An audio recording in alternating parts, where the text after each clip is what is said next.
Why did I decide to come here in 1948? I was told that the budding state of Israel, because at that time there was no state of Israel, needed electrical engineers. The surrounding countries, Egypt, Jordan, Syria, and Lebanon in the north, were all prepared to attack Israel. Israel was a short, small, defenseless country, and there was no doubt in world opinion, and in the opinion that I heard in Liverpool at that time, that Israel would be wiped off the map at that time. My parents were being killed in the World War II. I was by myself. Whoever came under the threat of death. It was almost certain that we were going to die. And if anybody was going to die, I had nobody to mourn for me. I was a qualified engineer, so I came, just for that.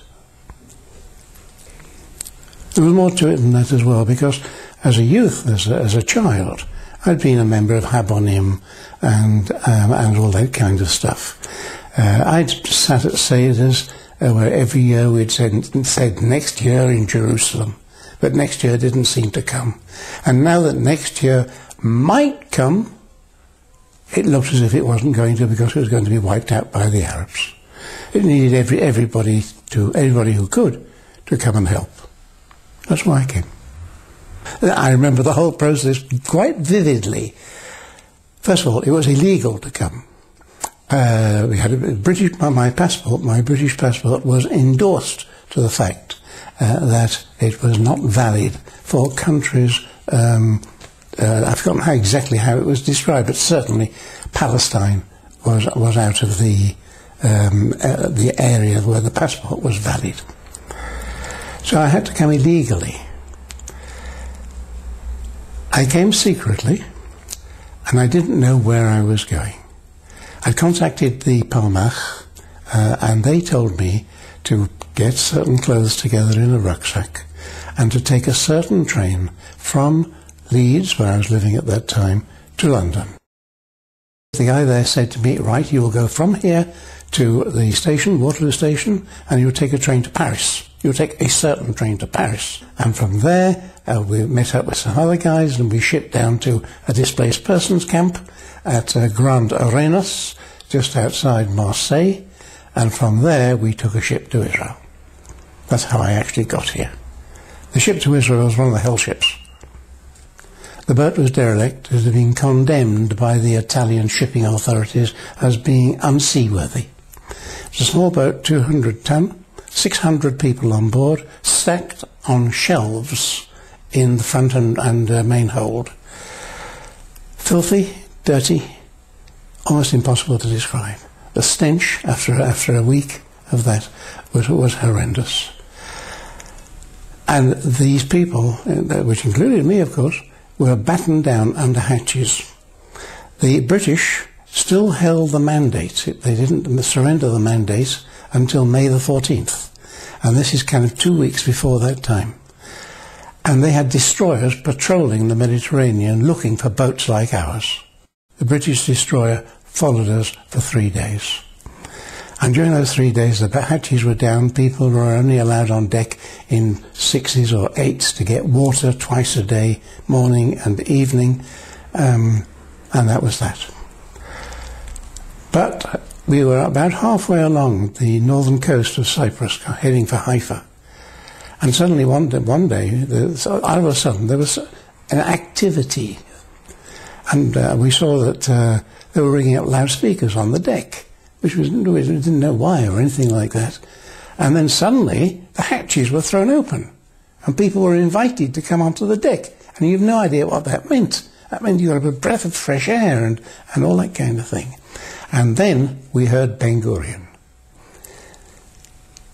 Even as I remember now, the tears come back to my eyes. You had all these people who were as low as human beings can possibly be. And then suddenly they heard Ben Gurion's voice, and they heard him declare the state of Israel.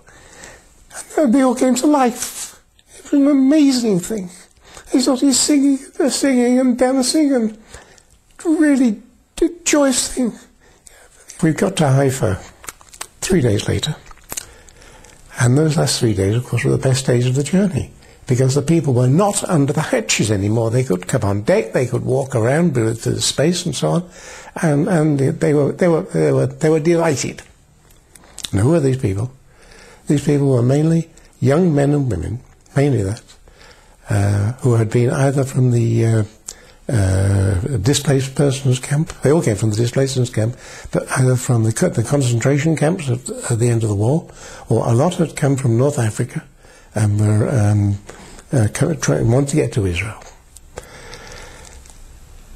Eventually we docked at Haifa, and the people came off. 400 people, young men and women, mostly young men, were selected to go into the army straight away. There were lorries lined up on the Haifa dock. They put about 30 or 40 young men and women, mostly young men, in each lorry. And in each lorry there was an Israeli guy who was the officer. And they gave them guns, Stain guns that had been made in the back streets of Haifa and Tel Aviv, and cartridges which had been made underground in some of the kibbutzim. And when you fired these guns, you never knew where the bullet was going to go. You knew it was going to come out at the end, or the chances were that it would come out at the end, but you never knew where it was going to go. And these were the things. Those boys were driven off to Latrun, and most of them died there. They didn't understand Hebrew. They spoke a multitude of languages, so that they did not understand the orders that they were being given. They were lined up in the cornfields with the fort of Latrun on one side of them and the monastery on the other, and the Arab Legion with machine guns, and they were machined down. And most of them died. Nobody knows exactly who died there. There is no record of the names of the people who were killed. There is no record of the names of the people who were on that boat. Somehow or other there was a record, I know there was, but somehow it's gone missing, it's been destroyed, and it can't be found. And the names of those young people who died in the Latrun fields are not known to this day, nor is it known how many died. If you read the reports on this, some will say 400, some will say 20. I know it was about 300. When they got off the boat, all these people fell on the ground and kissed the ground. They were free. They were free at last. And then 24 hours later, they're dead.